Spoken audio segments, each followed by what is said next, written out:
más esquemático cuál es esta interacción, esta intervención de la gliadina y la glutenina y la importancia en la proporción de ellas, ¿sí? El contenido dentro de cada una de las moléculas de los grupos tioles y disulfuros, la composición de aminoácidos, la movilidad de esas distintas moléculas que permitan que se forme esa estructura del gluten, y también va a influir el peso la distribución de pesos moleculares, ¿sí? Entonces, lo que necesito es que esa estructura forme interconexiones entre ellas para formar el gluten, y esto lo favorece también el amasado. ¿Por qué? Porque hace que se desenrollen y se alineen las moléculas para que puedan formar esta estructura del gluten, ¿sí? Acá, fíjense, estas son fotos, micrografías de barrido de la masa al inicio y lo que va pasando cuando se va amasando, ¿sí? Y se va generando la estructura del gluten. En estas fotos se sacó, se eliminó el almidón para que se pueda ver bien las proteínas cómo están distribuidas, ¿sí? Ahí tienen el trabajo, si quieren se los puedo mandar. Entonces, ¿cuáles son las harinas que están permitidas según el código? Las harinas aparecen en el artículo 661 y se nombra como harina y tiene que ser una molienda del grano de trigo que corresponde con las exigencias que establecían, ¿se acuerdan? En los apartados anteriores de cómo tenía que ser el grano. Y hay distintos tipos o clasificaciones de las harinas. Está la 4 ceros, 3 ceros, 2 ceros, sí, un cero, medio cero. Algunas no se consiguen tanto normalmente, pero bueno, tenemos todos estos tipos, ¿sí? Y recuerden lo que habíamos hablado en la otra clase, que teníamos dos tipos de trigos, ¿sí? El trigo pan y el trigo fideo. ¿Por qué lo llamaron así? Porque el trigo pan es el que tiene la capacidad para hacer mejores panes y la otra para hacer mejores fideos, ¿sí? Y esto es justamente por el gluten extensible que tiene el trigo pan y el de mayor consistencia que tiene el trigo fideo. Acá un esquema, recuerden que esto lo ven después en procesamiento, pero para que vean que no es algo tan, agarro el grano y lo muelo, ¿sí? Lleva todos unos procesos, primero del grano, la cosecha y el almacenamiento. Se acuerdan que no, porque para que no tenga, que tenía que tener un determinado porcentaje de humedad para que no tenga después levaduras, bacterias o que no se lo coma tampoco ningún insecto, ¿no? Y después se procede a la parte de la molienda. Se puede hacer directamente la molienda y después vender la línea como integral. Y esa molienda también va a tener distintos grados de grosor, ¿sí? de la molienda. O también se venden por separados, ¿sí? Harina blanca y después más refinada o menos refinada, más fina o menos fina, y después la parte, si se hizo extracción, de la parte más de salvado, ¿sí? De la parte más de fibra, ¿no?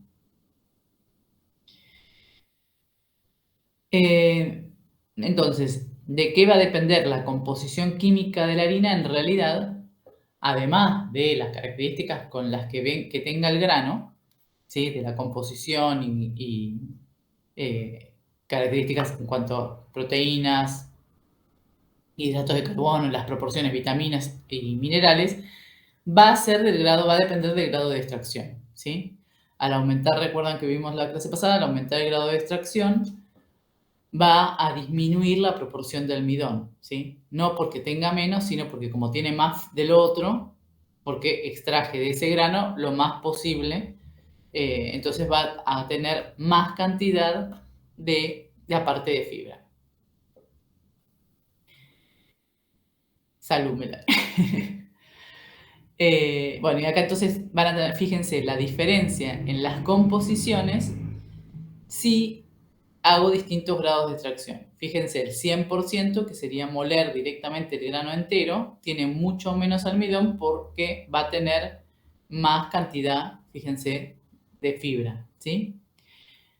Las proteínas las proteínas, esto no va a variar tanto, ¿sí? Un poco por la extracción de las partes de las proteínas que están en la cáscara, pero la mayor diferencia está en el almidón y la fibra, ¿sí? Y después la parte de los lípidos que principalmente están en el germen. Entonces hay que ver si lo mantiene en el germen o no, ¿sí? Y bueno, fíjense la diferencia también en los minerales, que eso tiene poca cantidad, o sea que no varía tanto si miran en porcentajes, pero sí, fíjense que es menos de una cuarta parte más o menos que tenía cuando se extrae con respecto al grano puro. Entonces, no solo elimino, porque a veces vieron que se piensa, no, se elimina solo la fibra, no solo se elimina la fibra, sino también la parte de los minerales, ¿sí?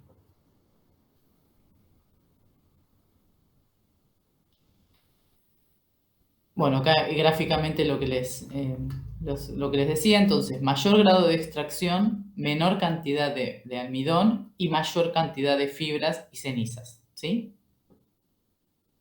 Y esto se expresa así porque es la forma de expresar el rendimiento de la molienda. O sea, si yo muelo y del grano entró tal cantidad de grano y obtengo la misma cantidad de harina, el rendimiento de la formación de esa harina es el 100%, ¿sí?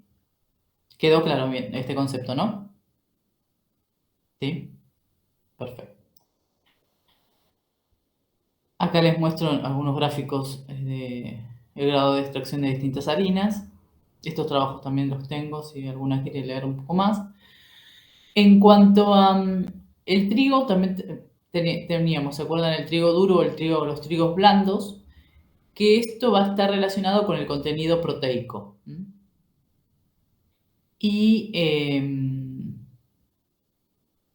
en cuanto a esto, ¿se acuerdan que esto un poquito también se los dije? Porque hablando desde del grano, también pasa con la harina, ¿sí? La calidad de la harina va a ir mejorando con el tiempo de almacenamiento de 1 a 2 meses. Tampoco es almacenar 5 años la harina, ¿no? Eh, Esto siempre y cuando se haga el almacenamiento de forma correcta, ¿no? Forma aireada. ¿Y qué es lo que hace este almacenamiento en forma aireada? Va a aumentar el aumento de acidez, ¿sí? Por actividad lipolítica. Va a aparecer algunos productos de oxidación, disminuye la proporción de ácido linoleico en los lípidos y disminuye el número de puentes disulfuros, mientras que aumenta los tioles. Entonces, todos estos procesos, estas reacciones que van ocurriendo en la harina, se le llama maduración o envejecimiento de las harinas. A veces se acelera agregando mejoradores, ¿sí? Que bueno, lo que van a hacer es cambiar las propiedades físicas del gluten y hacen entonces que la masa sea más elástica, ¿sí? Entonces, a mayor elasticidad, mayor retención del gas, aumento del volumen del pan y proporciona esta miga que es muy agradable, bien esponjosa y bien más fina, ¿no? Entonces, fíjense la influencia del almacenamiento de 1 o 2 meses solamente en después estas características benéficas para la fabricación de un pan en la harina. En cuanto entonces teníamos, ¿se acuerdan? Los distintos ceros, cuantos más, mayor cantidad de ceros, está más refinada, ¿sí? Entonces, esto ya se los dije todo. Entonces, al ser más refinada, esto no se los había dicho, al ser más refinada es más blanca también. ¿Vieron? La harina bien, bien blanca, que es muy refinada y en general se vende mucho más fina, ¿sí? Entonces es mucho más fácil hacer panes, ¿sí? Con este tipo de harina. Entonces, el trigo pan tiene un gluten húmedo, elástico y extensible. Y el fideo tiene un gluten húmedo, corto y duro, ¿sí?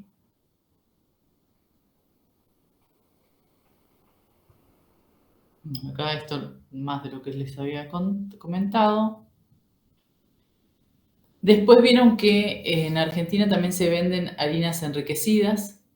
Por esta cuestión de extraerle, hacer tantas extracciones, también estamos en detrimento de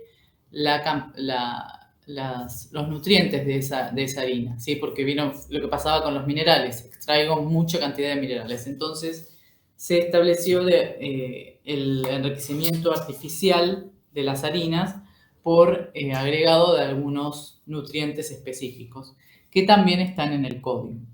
Entonces, si se produce un enriquecimiento de harina con ese nutriente, ese es el que va a tener en mayores proporciones, ¿no?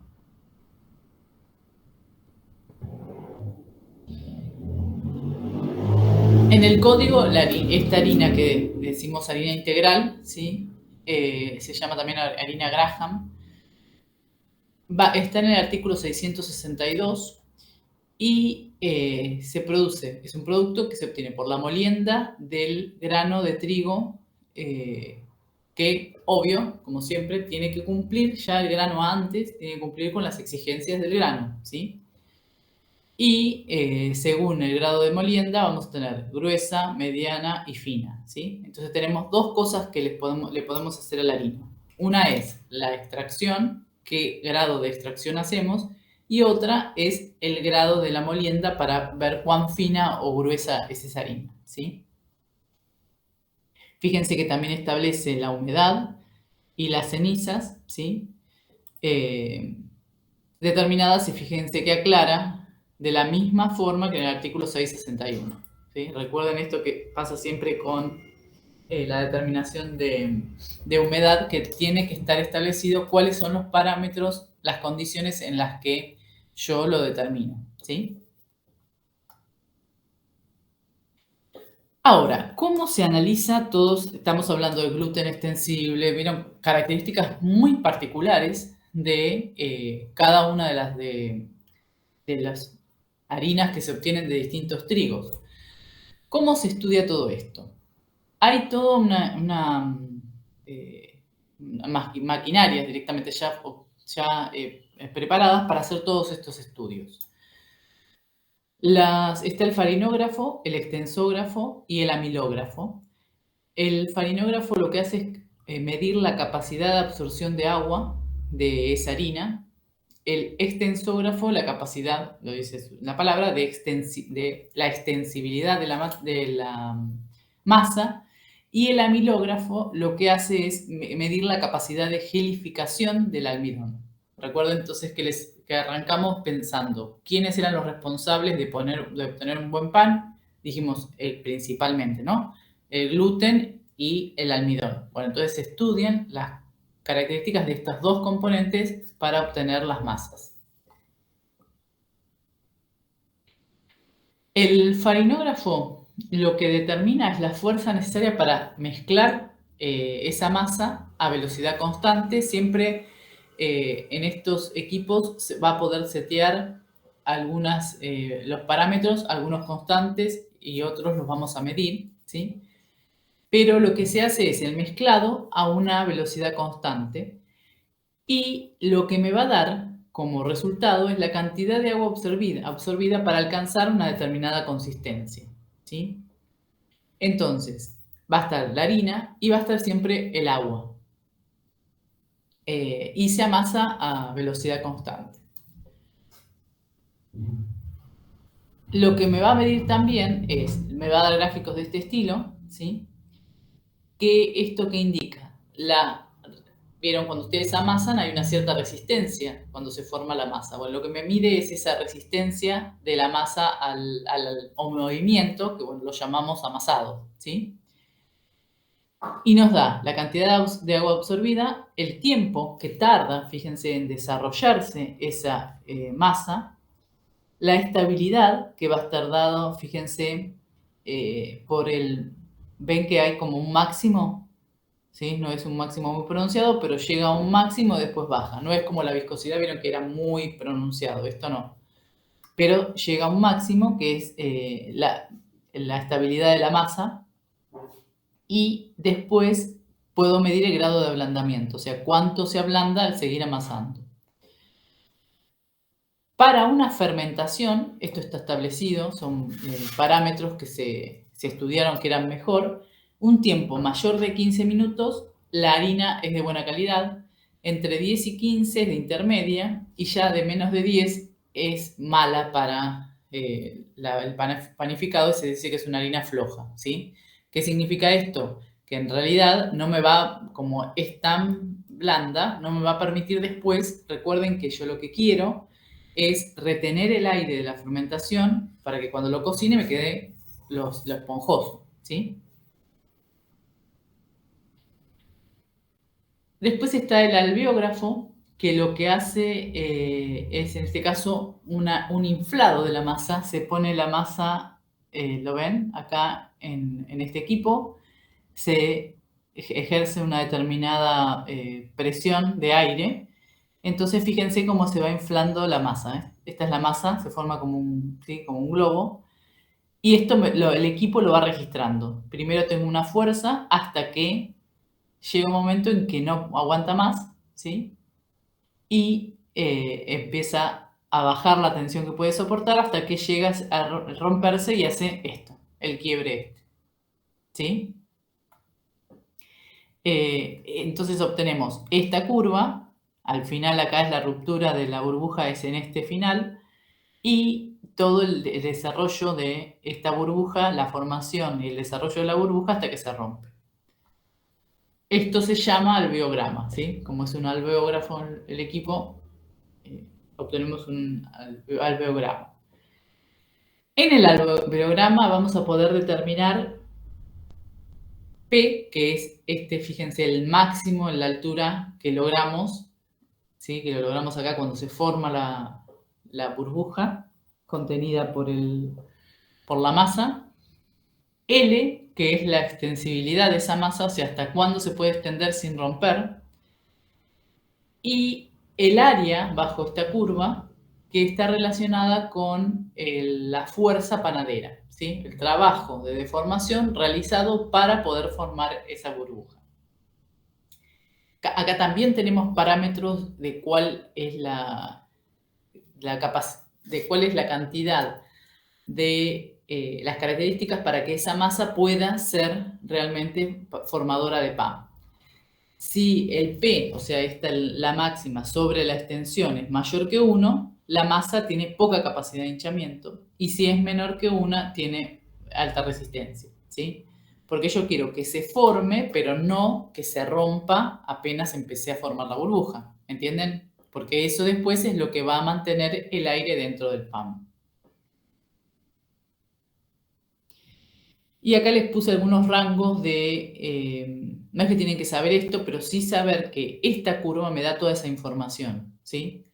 Entonces, no saber los datos, pero si yo les pongo una curva así y una curva más chiquitita y que rompe acá, saber elegir cuál sería pan, cuál sería para fideo, ¿sí? Según las características de extensibilidad y de elasticidad. ¿Mm? Y habría que mirar si dicen la etiqueta. Hay que ver qué ¿viste? Sí. Miren las harinas que usan o chusmeen un poco en vieron, viste que a veces hay harinas que sí y hay harinas que no vas a encontrar. Pero bueno, chusmeen un poco. eh, Porque vieron que ahora, por ejemplo, te venden para pastelería, viste que antes no, era todo la misma. Ahora sí te ven. Claro, algunas es la de pastelería porque además le agregan algo leudante, si algún leudante químico, vieron el bicarbonato de sodio, ese tipo de leudante, no son levaduras, sino son leudantes químicos. Eso se los agregan para las de pastelería. Miren a ver si dice qué harina usaron, ¿sí? Porque es distinto para lo óptimo para fideos y para panes. A veces, viste que uno dice, ay, hago fideos o hago panes en mi casa y no me salen como los de la industria. Primero es la parte de horneado, que todo eso es muy distinto, ¿no? Las pizzas y todo. Y a veces es también las harinas, ¿sí? La molienda y qué tipo de harina es. Porque fíjate, analizando todo esto, no es lo mismo hacer pan con una que con otra. Realmente no, por todas estas características. O lo que pasa, no sé si han probado panes de harina de arroz o otros panes que no son aptos panaderos, vieron que son más apelmazados. Claro, pero ¿por qué? Por esto. Es como que no es que lo hacen mal, ¿sí? Uno entonces acepta ese tipo de pan o este otro tipo de pan. Claro, también, también. Pero vieron que ahora también con los de harina integral se puede hacer panes de masa madre. Vieron que se volvió un poco, se rescató eso de la parte antigua, digamos. Y son distintos. No sé si han probado panes de masa madre, ¿no? Eh, son nada que ver el gusto y nada que ver tampoco la textura. Em, Hay una panadería bastante grande en San Juan y Pampa que venden, eh, se llama me parece Pampa, me parece que se llama, no me acuerdo el nombre. Tiene panes de masa madre. Si les gusta, si comen pan, está muy bueno además consumir ese nutricionalmente, ¿no? Te da un plus de otras características del pan. Porque al ser de pan de masa madre, recuerden que estamos eliminando gran cantidad de todos los antinutrientes que tendría una harina integral por tener toda la parte de la cáscara, porque ese fermentado con masa madre lo que permite es eliminar los antinutrientes. Entonces ya no es lo mismo, no, es otro tipo de producto totalmente, ¿sí? Como que el pan antes era realmente algo fermentado, ahora acelerando, agregando las levaduras, viste que en 2 horas se hace un pan, es distinto todo este proceso, bueno, y además toda esta parte que hablamos de las harinas, que consumir todo lo que sea refinado, ¿no? Entonces, además de los parámetros P y L, se puede establecer lo apto, cuán apto o no sea el pan, relacionado con el área bajo la curva. Valores mayores de esa área me da más fuerza a ese pan, ¿sí? Entonces puedo obtener panes así de esponjosos. Cuanto mayor es la fuerza de ese pan, va a ser más apta para panadería, ¿sí? Si no, se usan más, por ejemplo, para focaccias, vieron que estas que son más planitas, que no necesitan levar tanto. Por eso, fíjense que hasta podemos ser tan finos como elegir de las harinas cuál usamos para esto y cuál usamos para esto, ¿sí? El otro equipo era el extensógrafo, ¿sí? Que en este caso lo que hace es someter a la masa una extensión uniaxial. Uniaxial, ¿qué significa? Para una sola dirección, ¿sí? O sea, lo que hago es una extensión para un lado. El alveógrafo me extiende en 2 dimensiones, ¿sí? Porque no lo estira solo para arriba, sino que también hay para un lado y para el otro. ¿Entienden la diferencia? Una es biaxial y otra es uniaxial, se dice, ¿sí?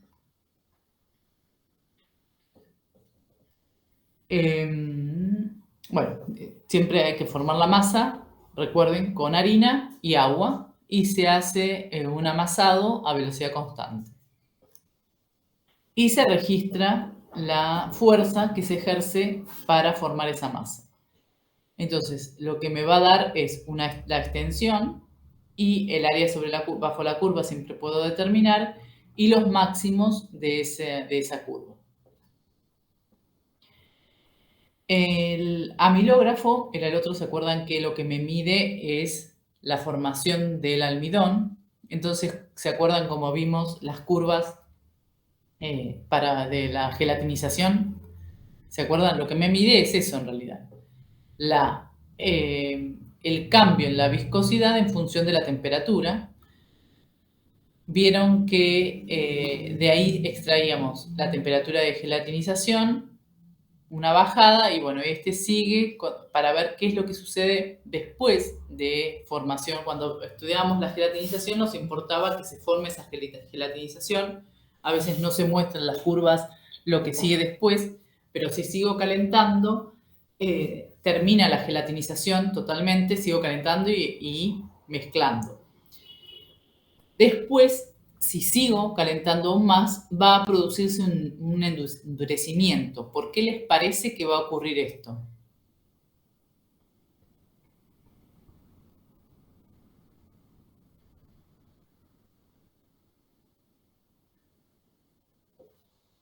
Si yo sigo calentando, sí. ¿Por la qué? Se rompen los gránulos y eso pensá que te daría al revés, una menor viscosidad, ¿sí? Porque tengo la viscosidad máxima cuando se juntaron gránulos con gránulos. Ahora se van abriendo, rompiendo y me queda todo desarmado. ¿Por qué les parece que se produce el endurecimiento? Piensen que estoy calentando. Las proteínas del gluten cambian y cambian de conformación. Las conformación primera, segunda, como lo ven antes. ¿Qué va a pasar primero de todo? Van a ocurrir todos cambios, sí, por la temperatura, en las proteínas, en el almidón también, porque acá estoy viendo el almidón en realidad.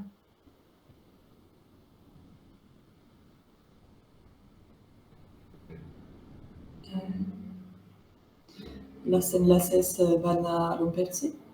Algo más general, mírenlo más macroscópicamente, no miren tan micro en este caso, para entender bien qué es lo que pasa, por qué se endurece. Es la fermentación. La fermentación alcohólica. Acá no tenemos bacterias, Okay. porque en esto es el amilógrafo que tenemos solo agua y harina. Exacto. La agua van a evaporarse. Exacto, el agua se evapora y ¿qué más va pasando? Hay menos de agua y hay enlaces con el agua van a romperse. Sí, ya se me va a desaparecer el agua y ¿qué más pasa? Y yo sigo calentando. Se seco, hay la materia se seca. Se seca el material y ¿qué más? Cuando les diga lo que es, se van a reír. ¿Qué pasa si yo pongo un pan en el horno? Se cocina, ¿sí? Sí. Justamente porque se elimina el agua y se va formando esta red como que queda intacta, ¿sí? Sí. Porque se endurece y se cocina, ¿entienden? Sí. Entonces, con este equipo lo que puedo hacer es medir todo eso, continuando calentando, ¿no? ¿Está claro?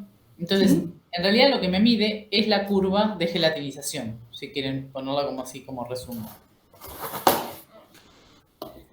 El pan también está en el código 725, que se denomina el pan, es el producto obtenido por cocción, ¿sí? En hornos a temperatura conveniente, de una masa fermentada o no, ¿sí? Hecha con harina y agua potable, agregado de levadura, con o sin adición de sal y adición de otras sustancias, siempre tienen que ser productos alimenticios, ¿no? Y establece todos los aditivos posibles y aceptados para el pan.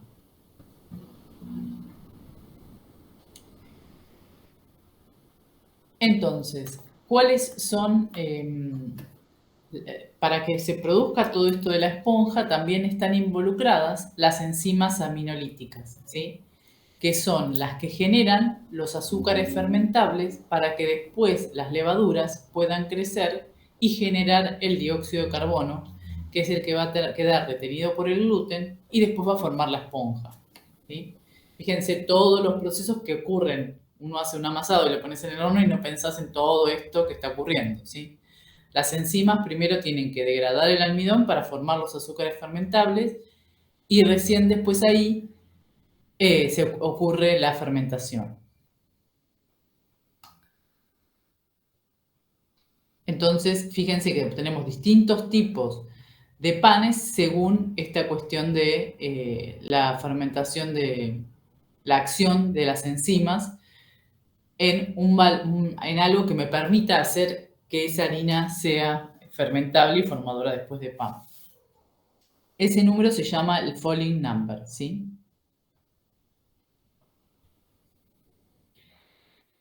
También otro componente importante en la harina para la formación de pan son los azúcares. ¿Se acuerdan que dijimos que contenía principalmente almidón, pero va a tener estos azúcares libres, simples, que van a estar relacionados con todo esto de la hidrólisis de los almidones, ¿no? Contiene entre 1,5 y 2,5 porcentaje de azúcares, sacarosa, maltosa, sustratos de las enzimas nativas y la glucosa, que es el sustrato inicial de las levaduras que lo necesitan. En cuanto a las proteínas, va a tener las proteínas que van a formar después el gluten, prolaminas, gluteninas, también va a tener albúminas, globulinas, ¿sí? Que son las mismas enzimas que están en el grano, ¿no? Entonces, ¿cuál es el proceso de panificación? El proceso de panificación, vieron que dijimos que requería distintos pasos. El primer paso es el mezclado y amasado, que lo que permite es la humectación de las partículas de harina, levadura, o sea, la mezcla de todos los ingredientes que tenga ese pan. Recuerden que también se pueden agregar sustancias grasas, sal, azúcar, leche, ¿sí? Emulsionantes, oxidantes, todo lo que está permitido por el código. En este proceso, en esta etapa se va a empezar a desarrollar la masa, logrando este gluten elástico que queremos, que va a depender del tiempo de amasado y del tipo de gluten que teníamos, que requiere un tiempo de amasado para formarse. Y luego ocurre la fermentación, que ocurre entre 23 y 28 grados con una humedad relativa de 75-80%, en el cual se desarrollan las levaduras generando el dióxido de carbono. Al mismo tiempo, en este proceso, el almidón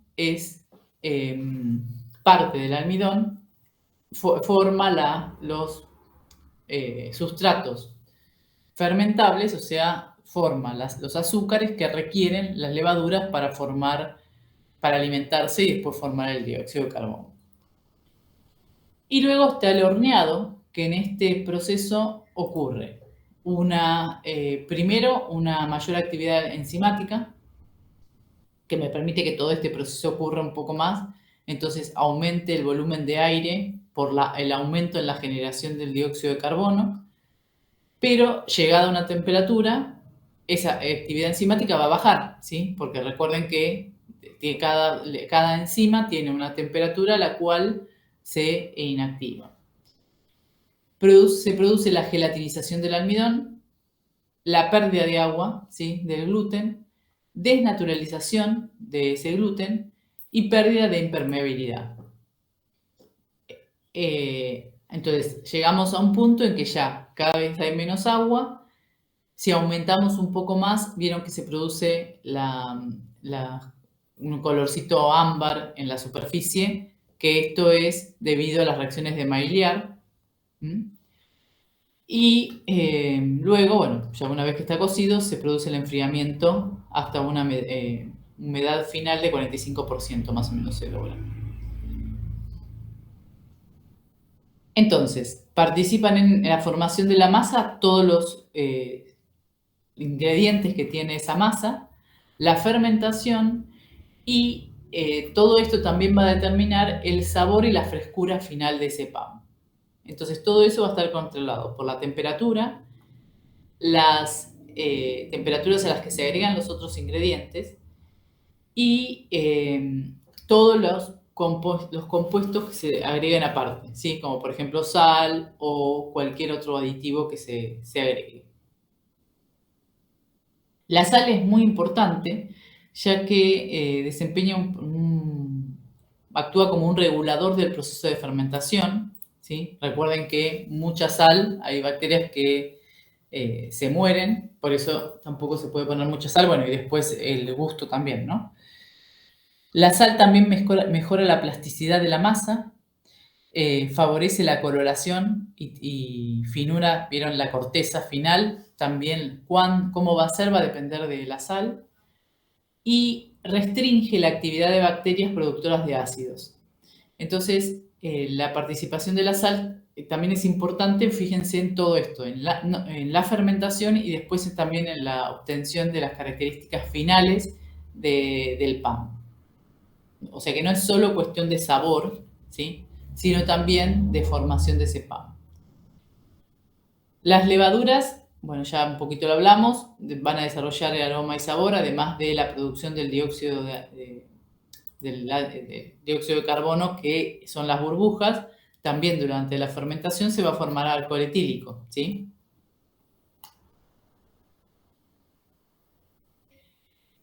Y en cuanto a las etapas de la fermentación, tenemos una primera etapa, que es una fermentación muy rápida, pero que dura poco tiempo, ¿sí? Eso es durante el amasado, al agregar la levadura. Después hay etapas que duran más tiempo, que es primero se produce por la acción de las enzimas sobre el almidón, que van cortando el almidón para que sean sustrato después de las levaduras, y la finalización de la fermentación, que es cuando yo ya llego a una determinada temperatura en la que ya no se produce fermentación, ¿sí? Si yo no cocinara ese pan, seguiría fermentando, mientras que haya alimento. Yo no quiero que desaparezca todo el alimento, sino que lo detengo en un determinado momento, ¿sí? Todo eso va a determinar también las características del pan, los tiempos en que ocurran todas estas etapas. Y finalmente la cocción, ¿sí? El objetivo principal, obvio que es cocinar la masa, pero lleva un montón de otros procesos. La temperatura adecuada es entre 190 y 270 grados centígrados. Como les comentaba antes, primero hay un aumento de la actividad de las enzimas, pero esto se produce hasta los 55-60 grados, en el que a esta temperatura comienzan a inactivarse todas las levaduras, entonces ya no se produce más dióxido de carbono. ¿Vieron? No sé si miraron cómo se va cocinando un pan o algún producto de pastelería que primero crece y llega un momento que no crece más, ¿sí? Bueno, ese momento en que no crece más está más o menos en esta temperatura, entre 55 y 60, en el cual se inactivan las levaduras, ¿sí? Después se formó el dióxido de carbono, la cantidad que se podía formar por la presencia de las levaduras. Ahora, las levaduras, ¿qué pasa? Se inactivan, entonces ya no se forma más gas, pero el gas que se formó todavía puede producirse en una dilatación por justamente el aumento de la temperatura, ¿sí? Después, a temperaturas entre 70 y 60, hay cambios ya en la estructura del gluten y la formación de esta estructura más compacta, que va a mantener la parte esponjosa, ¿sí? Los agujeros que deje el aire. Después se produce la gelatinización del almidón, ¿sí? Una parte, recuerden que es hidrolizada para formar los sustratos de fermentación. Otra parte es la que se gelatiniza y forma el pan, ¿no? Y finalmente se forma la corteza, que toma un color caramelo, esto por las reacciones de Maillard. Y esto ocurre alrededor de los 120 grados centígrados. Fíjense todos los procesos que ocurren dentro de la producción del pan, ¿no? Y después, una vez que se extrajo ese pan del horno, se produce el envejecimiento del pan. Y el envejecimiento del pan está relacionado con, determina después las características de la miga, la pérdida de agua y se producen cambios de sabor. Pero a nivel aparte de perderse esa agua, se produce la retrogradación del almidón. El almidón, recuerden que estaba en gránulos, ¿sí? Esos gránulos, cuando hago calentamiento, amasado con agua, y después con el agua se produce la gelatinización. La gelatinización, recuerden que es la ruptura de los gránulos y la eliminación del almidón, de la amilosa principalmente dentro del gránulo. Una vez que tenemos el pan, el envejecimiento produce una retrogradación formando estas estructuras, ¿sí? Cambia la estructura, fíjense, abierta que teníamos de la amilopectina en el pan a una forma más cerrada, ¿sí? Y eso me cambia entonces las características de la masa. Bien. Entonces, en el pan vamos a tener el gluten, el almidón gelatinizado, los alvéolos, que ahora no va a estar el gas, ¿sí? Porque se eliminó durante la cocción, y la corteza formada por caramelización y reacciones de Maillard. ¿Está claro entonces la formación del pan? ¿Sí? En cuanto al valor nutritivo, ¿qué aporta? Sin mirar mucho esta tabla, van a aportar principalmente hidratos de carbono y las proteínas del gluten, ¿sí? Y depende del tipo de harina que se usó para fabricar ese pan, vamos a tener más fuentes de fibra o menos fuentes de fibra, ¿sí? Bueno, acá les puse porcentajes de proteínas, lípidos, hidratos de carbono y fibra. Fíjense que cuando son integrales, integral de trigo, integral de centeno, voy a tener más cantidad de fibra que si tengo los panes comunes, ¿sí? El pan de harina común. En general se le llama pan de harina común a la harina blanca, o sea, más refinada, ¿sí? Más refinada entonces significa con menos porcentaje de extracción, ¿sí? Bueno, y en cuanto a las pastas, en este caso entonces usamos otro trigo, ¿sí?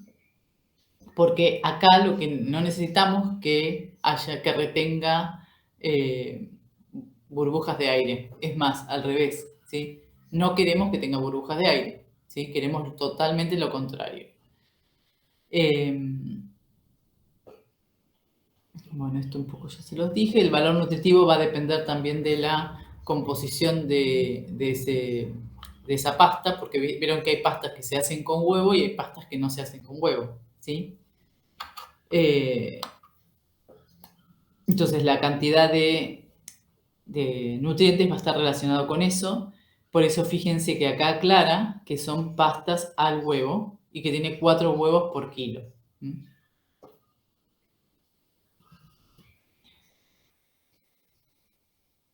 Los artículos que les comenté antes de la fortificación de las harinas está en el artículo 1369, que se habla de alimentos enriquecidos. Y para las harinas se habla de incorporación de tiamina, riboflavina, niacina, ácido fólico y de hierro, ¿sí? Todos estos son nutrientes que no forman parte principalmente si hay muy poca proporción de las harinas. Y bueno, por el bien el alto consumo de pan, si no sería como consumir solamente hidratos de carbono que no proporcionan ningún nutriente beneficioso. Bueno, se le agrega todos estos enriquecedores de nutrientes.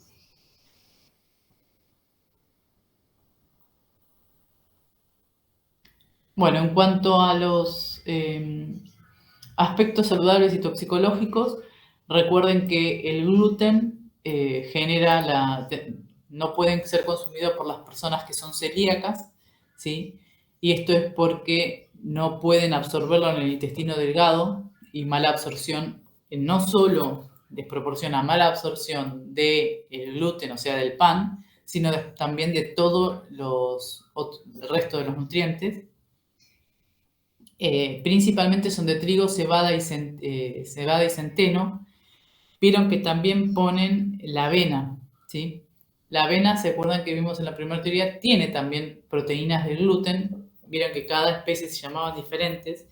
Y en general las proteínas, las que formarían el gluten en la avena, no generan esta cuestión de alergias en los celíacos, pero como la mayoría, hay pocas productoras o molinos que muelen solamente avena. Entonces, al moler la avena en molinos se limpian, pero siempre algo queda. Vieron que hay celíacos que son muy sensibles a la cantidad de gluten que tenga una harina, o sea que no pueden consumir ni trazas. Vieron los que producen productos de panadería para celíacos, tienen una cocina aparte para que no se mezclen las harinas, ni siquiera de pasada, ¿sí? Entonces imagínense en un molino grande que están moliendo la harina, es peor todavía. Por eso a veces la avena, está trigo, avena, cebada y centeno. ¿Vieron el syntax que se habla? La A es de avena, pero en realidad en general la avena, las proteínas que forman el gluten de la avena no generan este problema con los celíacos, pero bueno, se la saca por esto. Bueno, la solución entonces es consumir cereales sin tanta cantidad de proteínas formadoras de gluten, ¿sí? Después, otro de los compuestos es el ácido fítico, que esta es justamente una de las sustancias antinutrientes. Lo va a tener principalmente si este es el pan integral. ¿Y qué problema vamos a tener? El ácido fítico forma complejos, ¿sí? Se une a iones, por ejemplo, como calcio y hierro. Entonces, lo que consumamos de calcio y hierro, el ácido fítico lo va a formar un complejo y lo arrastra y lo eliminamos, ¿sí?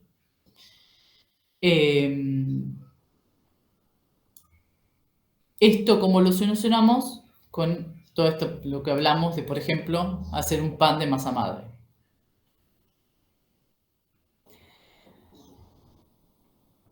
Los antinutrientes no solo están en las harinas, sino también tenemos los granos que contienen los antinutrientes.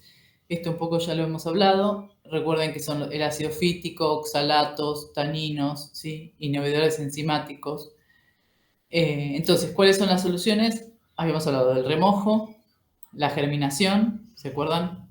Durante el remojo eliminamos gran cantidad de antinutrientes. En la germinación se producen cambios en la semilla que hace que estos antinutrientes se degraden. La fermentación, ¿sí? Por eso se consumen tantos alimentos como yogures, quesos, ¿sí? Café que fermentan, o el pan de masa madre, que en ese caso, ¿saben cómo es el proceso de la formación del pan de masa madre? En ese proceso no se agregan levaduras, no se agrega la levadura, pero se aprovechan todos los levaduras y microorganismos que están principalmente en la cáscara. Entonces, vieron que es un proceso mucho más largo, lleva más o menos 2 días para obtenerse ese pan, porque se deja fermentando el propio microorganismo que tiene el pan. Se llama así masa madre porque en realidad se hace un fermentado de poca cantidad de la harina. Siempre tiene que ser integral para que tenga estos microorganismos. Y después esa masa madre se le agrega a la formación del pan, y una vez que se hizo eso se deja 1 o 2 días para que fermente y recién después se cocina, ¿sí? Es totalmente distinta la formación por esta cuestión de dejar que fermente naturalmente y no agregándole levaduras aparte. ¿Sí? ¿Está? La ebullición al hervir también, vieron cuando hervimos para consumir, se van eliminando gran cantidad de antinutrientes como las pectinas, los inhibidores enzimáticos y los taninos, pero los fitatos son resistentes al calor y no se eliminan por ebullición.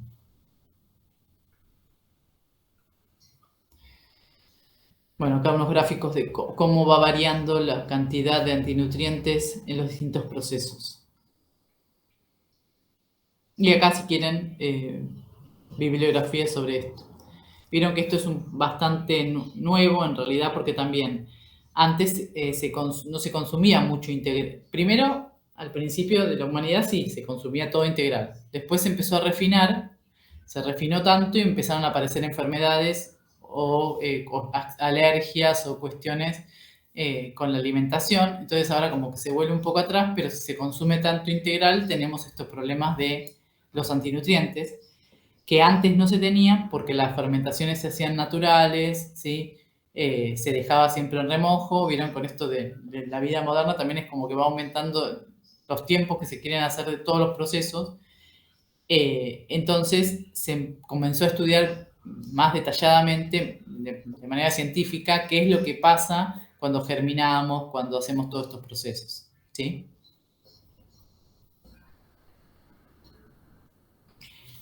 Y la otra característica es el aporte de fibra, ¿sí? Recuerden que la fibra es muy importante porque además de intervenir en todo esto que vieron que dijimos que se absorben más lentamente los nutrientes en el intestino delgado con la presencia de fibras, también se une a sustancias tóxicas, ¿sí? Eliminándolas, elimina excesos de colesterol, sales biliares. Bueno, y todo eso entonces es beneficioso para el final, digamos, de la digestión, ¿sí? Bien. Bueno, esto todo lo hablamos. Y finalmente el almacenamiento. Recuerden entonces que el grano almacenado, si está en condiciones de calor, humedad, va a generar hongos, bacterias y cualquier tipo de insectos y plagas van a poder atacar ese grano. Entonces, es importante que el grano sea almacenado en condiciones correctas para que después o se consuma como grano o se consuma como harina, tenga las condiciones de salubridad apropiadas para el consumo humano. Entonces, lo de el contenido de humedad va a determinar el desarrollo o no de los hongos, ¿sí? El metabolismo del grano. También el grano, recuerden que sigue produciéndose, esto lo vamos a ver bien en la última unidad de la parte de vegetales, sigue respirando y produciendo sustancias que pueden llevar a el deterioro después del total del grano.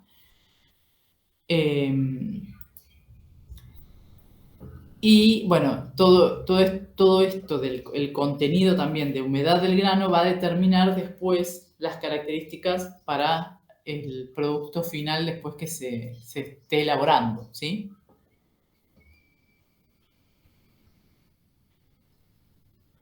Y bueno, en cuanto a los granos, ¿sí? Integrales, recuerden que ahí vamos a tener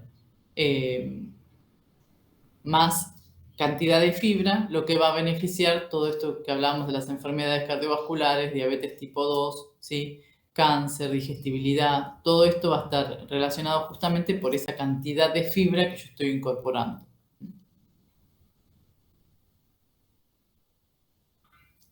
Bueno, y esto que hablamos siempre también, recuerden que antes no había tantas cosas integrales, ¿sí? Vieron que ahora la industria empezó a incorporar no solo, bueno, por ejemplo, las primeras cosas que aparecieron fueron los fideos integrales y después ahora ya hay harina integral, sí, que se vende en forma más masiva hasta en el supermercado. comenzó todo esto primero en las dietéticas, ¿sí?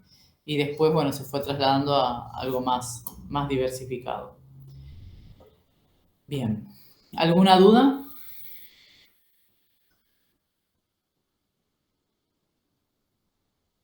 Bueno, decime.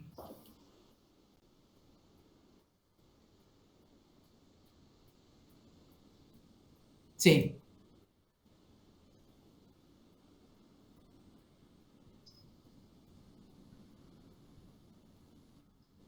Sí, si podés, por eso andá buscando, si no encontrás, nos decís y te vamos pasando bibliografía, ¿sí?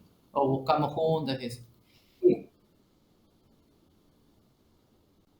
Si pueden, por eso, arranquen por las cosas que hicimos y después vamos buscando lo otro. Lo ideal sería que encuentren todo, ¿sí? ¿Sí? Bueno, vieron que ya el martes 17 tenemos el parcial. Sí. ¿Sí? Estuvimos mirando el cronograma y lo que vamos a hacer es, el martes 10, vieron que teníamos propiedades funcionales, ¿tienen el cronograma ahí a la vista? Sí. Ténganlo así, se marcan bien lo que cambiamos. El segundo parcial, entonces, es el martes 17, lo vamos a tomar igual que tomamos el anterior. La parte teórica oral, y después unos ejercicios escritos. El martes 10, vieron que teníamos propiedades funcionales, ese se los vamos a dejar para no adelantar tanto teoría que no va en el parcial. Entonces, el martes 10 lo tienen para estudiar. Sí. El jueves 12 tenemos consulta y les voy a dar una parte de la teoría. Y después, bueno, tenemos el martes 17 el parcial, ¿sí? Claro. Seguramente será a las 9, después les confirmamos igual el horario. Okay. Y es solamente sobre los alimentos T'as pas le lácteos. micro. Ah. Pienso que tengo el micro. Ah. Es solamente sobre lo que dice el cronograma, no hay los otros cursos de antes. No, solo en este parcial van solo los temas que dice ahí, sí. Ok. ¿Sí? Estudien y cualquier duda que tengan, pregúntenme, ¿sí? Lía, trata de recuperar lo anterior y bueno, fíjate esto, así después cuando tomamos el recuperatorio no te sea tan complejo, ¿sí? ¿Vieron lo del trabajo final, chicas, Camille y Lía? Sí. Sí. Con la chrono. Bueno, cualquier duda que tengan, vayan armándolo, eso va a ser, tienen que entregar un trabajo escrito y Sí. después hacer una presentación oral, ¿sí? Claro, y la presentación oral es un poco como la presentación de los trabajos prácticos, es un poco lo mismo. En realidad sería como un estilo a una explicación de trabajo práctico. Sí, claro, como lo hacen en el campus por la miel o algo Claro, más. exacto. Ok.